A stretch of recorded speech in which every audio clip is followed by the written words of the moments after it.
कुछ कह पैसा 10,000 रुपया मिल गइल बा तो बताओ हम अपना के एगो बनारसी साड़ियों ले लेनी आ मेकअपो ले लेनी कितना अब सुंदर लागतनी। ठीक है कहेलन लोग रुपया रही नु तो केहू सुंदर लागी और जब जरा पास रुपये नहीं के तू चुड़ैले ले खाने लागी आए जब जब असही आई नु तो फार्म भर भर के आ 10,000 रुपया निकल ले जाए। आब नु हमारा पर लड़का रोड पर चलब तो लाइन मरियस चाहे तकियस आए मरद नतिया रोज 300 के मजूरी करता ओकरा ले ना घरे खर्चा चलता ना मरदे के ना मेहरारुए के सिंगारे चलता। अरे बहिनी का ना पटेबो तो कोनो चीज होखे वाला बा ए जे काम कहीं मेहरारू से तो तंग मानी कहनी है कि अरे को कहीं खाना ले कही है बधारिये में हैं आ देखो अब ओकरा था कतना लागत है ओकर पाहुन पैसा दे दिले बाने को पाहुन के पैसा एकदम गर्मी को बर्दाश्त नहीं के होत जा तनी घर तब क्लास लगाओ तनी हम हैं है अकेले पाइप ढो अकेले पटाओ का अकेले आदमी करी कितना हम सुंदर लागत नहीं है सुंदर हम बनी के कर से कम बनी पूरा पट्टीदारी में नंबर 1। हां कहे के बा हैं ई का जी ई कहां से खेता पटाई नहीं है क्या ए जे माना कोनी कि अभी मत पटाई मत आ तारा घाव लगा रे तहरा माई के अब हमारा देखे माई पना कोनी ठीक है जौन कुछ बोले कोला ओहो बोल देनी ना तो थोड़ा का कहता रे है सुन कौन ये जींस पैंट पहनी जींस पैंट पहनी चलिए बाजारे चलो जाओ माले 2000 रुपया अभी बचल बा। अच्छा ई पहले बताओ तो सब का मांगल रही हम क्या हैं क्या का हम भोर से खेता में पाइप लेके पटावे खातिर है आ दादी लड़ाओ ना है जे तू मेकअप करता रू पाइप ले पटावे बोल के चल के बाजार में शॉपिंग अपन कइल जो तो कहत नहीं कि जींस पहनी है चल के बाजार कइल जो 2000 रुपया बचल बा अभी 2000 ते काम कर 10-1500 रुपया आने जाके खाद लई हम बुझल नु खाद तब का ओ माले आंखों मत गरम ना तो आंखिया निकाल ले हम ध के हां सरकार देले बा हमारा के रोरा के नहीं के देले कम दे दी तारा के पैसा अब वो 1500 रुपया भर से गर्मी बनैले बा 10,000 दिलस 2,000 8,000 घपल गइलू हम 1500 मांगत हई त हमरा के नहीं खेत देत 1 रुपया ना दे 1 रुपया ना हमारा नाम पाइल बा हमारा के मिलल बा हमारा नाम से। अच्छा ठीक है बा नाम सुन एगो बात याद पर हमरा। अच्छा ये बताओ कि नौमनी में नाम के कर देले बड़े कच्ची नौमनी में जैसे नाम होला नु के कर देले बड़े नौमनी में हां त आधार कार्ड पर मरद के नाम बा त मर्दे के न दिया अब जैसे हम मर गोनी त रउवा के मिल जाए। अच्छा जैसे अब रउवा कमाए वाला घर में बानी मरद बानी ठीक मतलब अब रउवे के नु बा राउर नाम बा नामी में बा अरे बा आय नौमनी में हमार नाम आ पैसा लेके तू आईब्रो बनावा लिपस्टिक कर हैं ई काहे सरकार हमरा नाम से देले बा तो हम ना करब त तू करबा तार माई करिहन का। अरे जे कही के तरह देख मार दो कहिस न कि अब कट जाए जान जो त हमार राउर ना के पचक जाई तो नमन में हमार काहे नाम दे सरे हैं आ त के कर ना दलाई आधार कार्ड पर के कर ना बा दे पैसा तो में से दे पैसा हम दाढ़ी बार बनाई कुछ काहे खाती हो सरकार हमरा का पैसा देलबा लुगा किनम कान में के किनम देले बानो हैं हम सरकारों के माई बहन करी ना हैं मो थूर दिया स तोहरे थूर दिया स ठीक है बा देखो तनी कौन हित हमारा मोबाइल पर मैसेज करत आए तब कहे कि पाहुन जी आप आपका बीबी पैसा ली है 10,000 रुपया किस्ती भर दीजिए तब अगर दिखा देम के वीडियो कॉल में देख लो किस्ती के थी सर्टिफिकेट है अब वोट देवे जी तो कहला पर तो कहत कि ना हिंगे में तू रउआ वोट दी हम उनके में वोट देब काहे हमार पसंद तो जौना राह से हमरा के वोट दियो हमरा तो दोसर पार्टी में देवे के मन रहे लेकिन तोरे चलते हम वही पार्टी में जन्म तू दे में हम वोट देनी हैं पैसा देले 10,000 देले बन तो पैसा बा तो हमरो को में से आधा दे ऊ काहे का त मेहरारू के नाम देले बन कहले बन खाली मेहरारू के नाम से ही आवता मन तो कहता मार दिएवा से नु कि ए जे फेस्कुल फेंक देबे जान जाई है। देखी जी हमारा चप्पा ज्यादा मत करे हमरा पैसा के फेरा में मत पड़ी दे पानो फेरा में बनी नु फेरा में लगे वाला ना 5 रुपया तो खैनी किने के तो तारा के देबे ना करबा त दे हम अपना खादी मांगत नहीं 1500 खाद ले तो कैसे छिटाई खेतवा में आता ना दिन से कहां से छिटत रह आ कहां से खात रह हो हैं ठीक बा तो खई है खाना ना खई है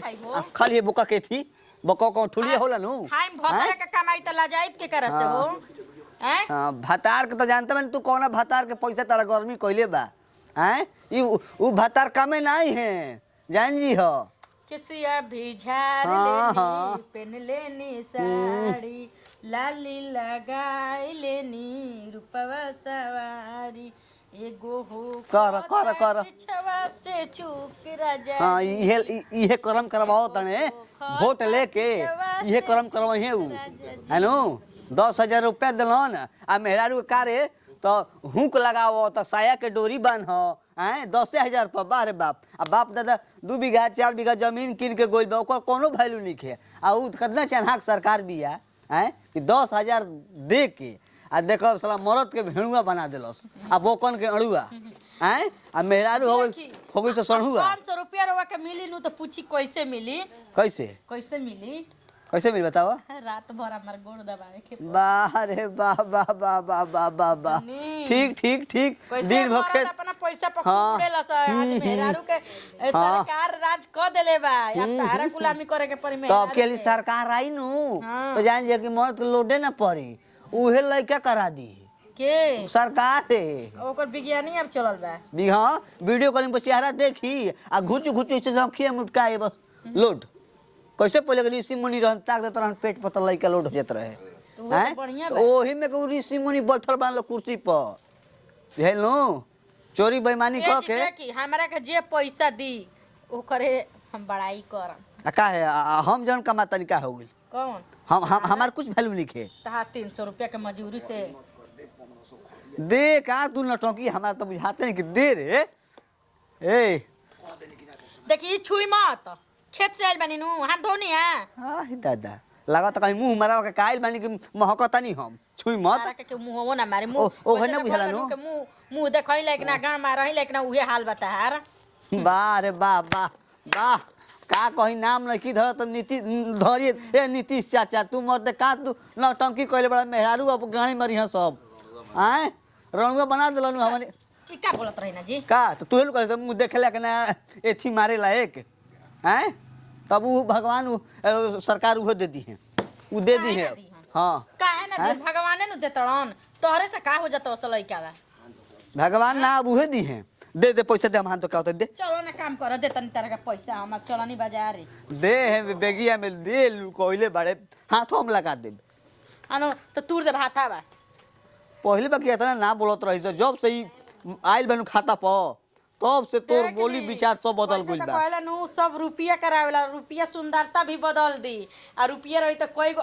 लोग के पीछे हम ना भागब लोग हमारा पीछे भागे कैसे रहुआ आज हमारा पीछे भागत तो ई रुपया सुंदरता बदले वाला उ नहीं खन देले ई रुपया दिले माने भातार बदले वाला तो उहे होई अच्छा ठीक बा अब हमू देखिए ले तनी हमू एगो बापे के लइका है तू पैसा तू कैसे नहीं खींच दे ये बिना बाप के बा सब हैं? बापे से ठीक है बा तू मत दे पैसा हम आओ तनी खाता कालो पसाओ तो मोड़ो तो धोके नु के जाता नहीं बाजारे हम ठीक बा त खुशबू कुछ के लिया के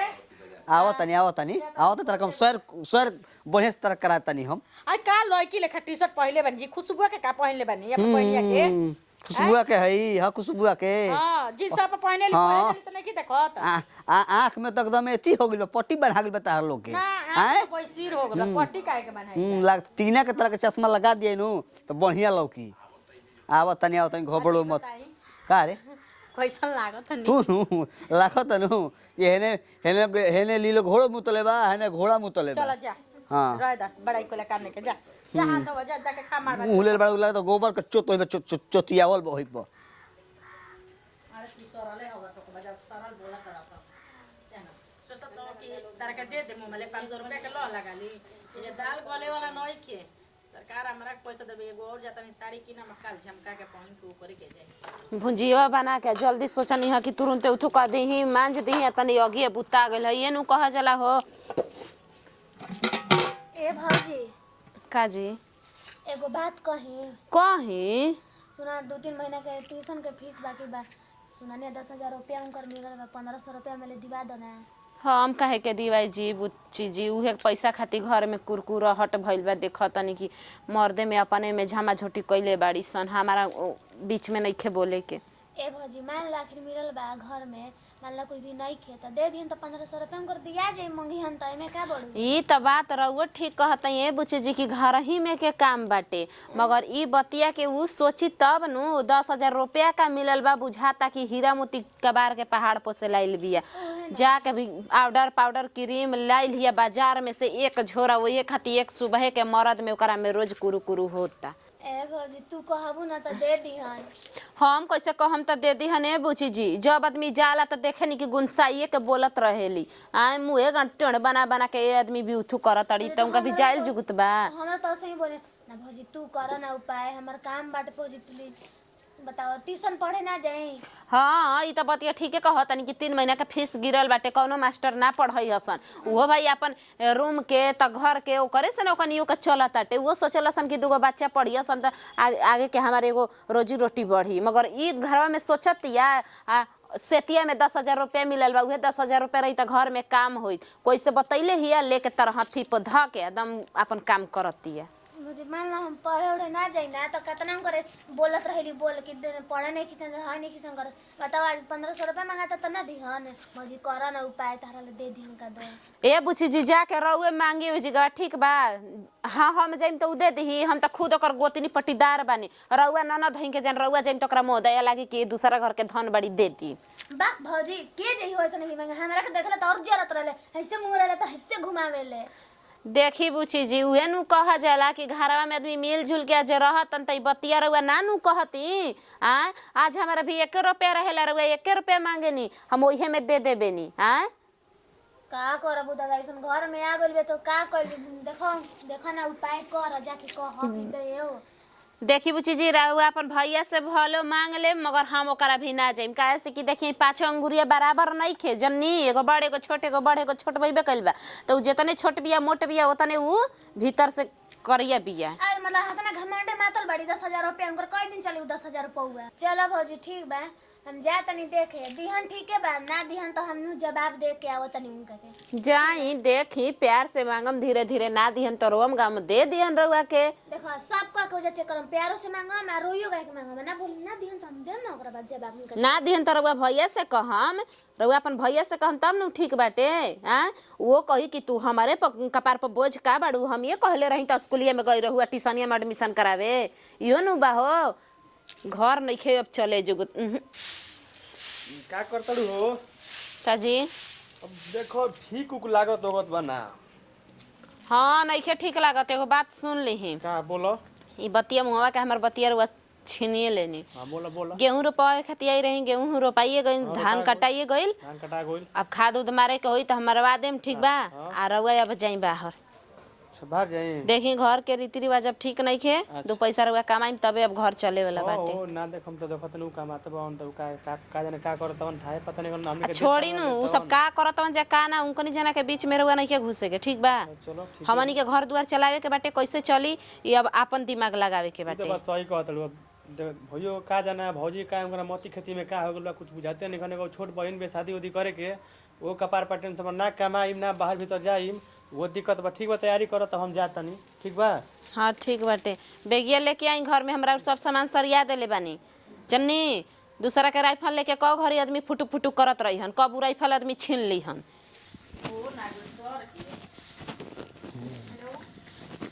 नमस्कार सर। हाँ हाँ नमस्ते नमस्ते। क्या फिर से पैसा मिलने वाला है? ठीक है सर दिलवा दीजिए कोई बात नहीं अपने लिए भी रख लीजिएगा उसमें दारू के लिए रख लीजिएगा बस ज़्यादा ना सर 1,000 रखिएगा बताइए 1,000 ले लीजिएगा तो 90,000 तो बचेगा।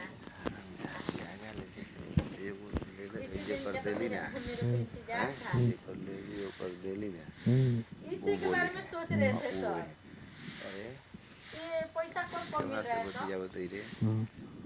सब तोर बात सुन ले नहीं तो फिर हाल में मिल जाएगा सुन ले बड़ा कौन से पैसा कोई के लेन देन के बतिया बतई रे पैसे लेन देन के बतिया दे गौरी कुछ नहीं करना ठीक है तो इसी नंबर पर मेरा ट्रांसफर कर दीजिए पैसा। हाँ अपने लिए 1,000 रुपया रख लीजिएगा 9,000 रुपया हमको ट्रांसफर। हाँ हाँ हाँ हाँ दारू शराब पी लीजिएगा उसमें आपको खर्चा घटेगा तो और 500 डाल देंगे के अरे ज्यादा नहीं। हैं के ह हम भाई ठीक बा रखत बाद बतियाए भुलाओ मत हमरा के, हम सब सुन लेले बानी। का केस बतियात रहीस हैं? एकरा ले बतियावत रही माई ले माई से बतियात रहीस, कोनो यार से बतियावत रे? देखी हाँ यार से बतियावत रही तू त तारा के एगो लुंगी छाप के ना लपेट के लेके चलती यहाँ चारा में चलो तू नु तो 10,000 आवत नु जब हाँ। 50,000 आई नु ते मोड़ैया में तारा ना रहम तू हाँ देखत कहाँ रहबू? हां कहाँ मन मोड़ैया में रहबू? ना रहम हाँ भैंसा पर रहबू कि सांप पर रहबू? ज्यादा नहीं की बोलत एकदम तारा गर्मी से हाथ नहीं खे एकदम ना, तोरा हम का पूछता नहीं, तू बताइबे कि जब देख के कैसे बतियात रहीस हैं? मार के चली उल्टी पाला त लजाई के करा ले भाई अच्छा बोला का तो नहीं तोरा सुनाते का सुना सुना जी बढ़िया से। हमर मालिक हनी भतार लेखा रही ठीक बा कोई एकदम में दादा। रही तो एकरा एक मतलब बारी कि नोट छापतनी हम कमातनी हम त हमरा बस में रहे के की रहे कोई तो रही नहीं के रहे के त अपन खेत में जाके अपन खेत कोड़ी आई आ जे सुरती मड़ाई पर अच्छा हमार कुछ वैल्यू नहीं खे, भतार के कुछ वैल्यू ना, आज जौन मालिक ओकर वैल्यू हो गइल हां हैं? तू कमात रह 300 के मजूरी दिन भर में लेबर वाला काम करत रह हमरा के बैठल खाता में 10,000 रुपया ट्रांसफर हो जाता त हमरा का दिक्कत बा तारा बहिनी का होय एकर रुपया रही त बिना होय पैसा के मरद आ जियो हमरा पास होय एकर मन बहल देख रे, का मन त करत के मार दिहिनी से मार दम नु, तो अभी जानी कि कैसे लिखो कैसे कहत में मार दम के एक थप के हक मुद देबे लइकन कहाला का कहतनी लइका कोनो नहीं की हक मुत दी मार देब त ठीक बा हमरो के भगवान ना तू अब पंची हो गइल बारू 5 लाख सब करावेला रुपये ये हाँ, हाँ। रुपया रही त ये रुपया जूतो खियावेला हाँ, हाँ। आ तू पानो खियावेला अच्छा ठीक बा ठीक हां हाँ आ मुंह बंद क के रखम साहेब आवता पैसा दी गिन के रखम साहेब टैची में वो कौन साहेब होता? जौन पैसा देवेले रहनु घरी नु उहे साहेब आवता फेन का होता रे? आ फिर 10,000 रुपया आइल बा आ 1,000 उनके दे हम 9,000 हमरा हाथ में आई भैया आ, गोड़ ओकर- लगती। खुश रहो बाबू खुश रहो। कहाँ जाके तैयारी हो गई चल देला का हो? हां सोचे अच्छा, तनी अच्छा। बाहर तनी जाए ढेर दिन आगु रे हाँ चुनाव में ठीक बा कमाई पर ध्यान दो जा आ नाश्ता तो कहले हां नाश्ता तो हो गइल। हैं? हाँ, और कुछ पकड़ कोई ले ले पड़ा नमकीन नमकीन? ना तो बना के दे देब का अरे तू का बोलता रे? हमार दू भाई भाई बात तो तू का बोलता रे? बोलही में पेन्हा जाला पेन्हा जाला ना, तू कहती गरमा का जालू? कतना बोलेली होई आ कौन आ पकड़ कोई बनो है नो? खास्टा आटा बना अच्छा देलू है नो? अच्छा ठीक हमने नहीं खे बनल त गाड़ी में किन के नहीं खन खा सकत तोरे बुझाला केकरा से एगो फर्क एगो पड़ता? एगो दुकान पर के एगो घर के बनावल में अंतर हो जाला। हाँ तू तो जीबी का चटाका आ सुन कौन ये कि हो हो भौजी जातन तो कम से कम प्यार से तो बोल दो कम से कम। अरे ई का बोली है? का करी हैं? जातनी तो आरती उतारी तोहर मेहरारू न उतारियन के हम ए उतार बबुआ सुन भौजी तार नहीं हरे के कुलक्षण है याइल नु, ये शुरू से ना बोलल तब काई बोली है छोटको? हां भैया जी अरे बबुआ जहाँ तक बाहर खास्ता अरे तारा हे जैसे बोलम त ना सुनाई हाँ माने सब ठीक खास्ता उस्ता पैक कर देले भैया आ सब नमकीन उमकीन सब कुछ अच्छा अच्छा अब ओल का चार लेला हा हां हां भैया ले ले ओल का चार दे दिए बुआ में। हां सर अरे गोड़ लगती है देखो एक और ओहो ठीक है रखिए मेरा हस्बैंड से शादी चल ब्याह जाएगा करे के तब बा। आएगा। काट ना फोनवा रे कहा तड़ा ठीक सुन ने बबुआ हाँ। ये काम करो कि दे दो बबुआ 500 रुपया दे दो का कहतनी आ दे दो गाड़ी भाड़ा के काम माने कर। जातन बाहर तो हमरे के कमा के दियन का के दे दूं करा के 500 रुपया गाड़ी भाड़ा अरे तो 10,000 रुपया मिले रहा कब भइलू हैं? आही दादा खत्म गोलमाल कर दे 10,000 रुपया मिले तो पूरा तेरा घरवा के खर्चा चलाओ के का मिल रहे तो मैंने तो हम तार से मांगता नहीं 100 का 500 कौन सौ बात 500 दे दे गाड़ी। एगो घेवड़ा ना मिली 500 का कहला एगो अठन्नी ना उमले दे हम अरे देखा जा जा जा जा के पैसा कुकुर हट मत कर देबू चाहे देबू ठीक बा मांगे काम हो बड़ भैया हम तरस न मगले ना नियम हम जातन ठीक बा। तार मांगे कैमरा में अरे अधिकार छोड़ बाबा ए सुन भैया रुक जो ए भौजी दे दो आखिर घरे में कना बात बाटे तू ना संभरबू त के तार संभर स्कूलिया में पैसा 2000 रुपया आई रहे साइकिलवा किने के तू काहे नहीं खुद दे दे ए भौजी तो खर्चा बर्चा के साथ तुम देला ही काहे खर्चा का मालिक लेल बानी सरकार हमरा के देता तू लोग के घर के खर्चा चलाई मतलब मान ला सरकार ना हाँ। देता जब ले तो एजे ना अरे चुप रहो तुम कभी है के घर के संभरले बनी कि संभारम बुची जी के ऐसे स्कूल में फीस देबे के बाटे यहाँ के फीस हाँ, खाती इतना भसुरा के नैया पर चढ़ जा। बना देनी ई बताई हां ई जाके हमरा से गिड़गिड़ात रही बेटिया तब हम कहनी है कि जाई कहीं दीदी जी से ई ना एल है डरे रउआ भी ए हमारा मेरी पैसा वैसा नहीं के केहू के तो पहले बोले ली हमारा मेरी पैसा वैसा नहीं के केहू के पैसा वैसा देब ना ठीक बाटे घर में तर हाथी पे बता के रउआ पैसा ना दे सकते काहे देबो काहे ना दे कोनो सकते भतार के कमी नहीं की रखले सरकार के कमी तब अपना भतार के बार बार नाम लेता रे तारा माई का कौन तो पाहु के हमरा हट हट हट हट कबे हट हट देखा जा हम जाता रहा कॉल मत कर ठीक बा करा हां हां ये छोट को तरी हट तो हो लइका भइल हमारा से आ सब बियाह शादी करी हम ना ना हट ना अरे हट बबुआ बबुआ बबुआ तू हट बबुआ तू हट हट भतार के वैल्यू लिखे आए सरकार 10,000 रुपए सरकारे भतार हो गई हई भतार रे आओ ना रे आओ आवाज आवाज पटका पटी कॉल ले कतरा तोर आवाज हट रे आई रे माई आई रे बबुआ हो ए छोट को हो जा ना ना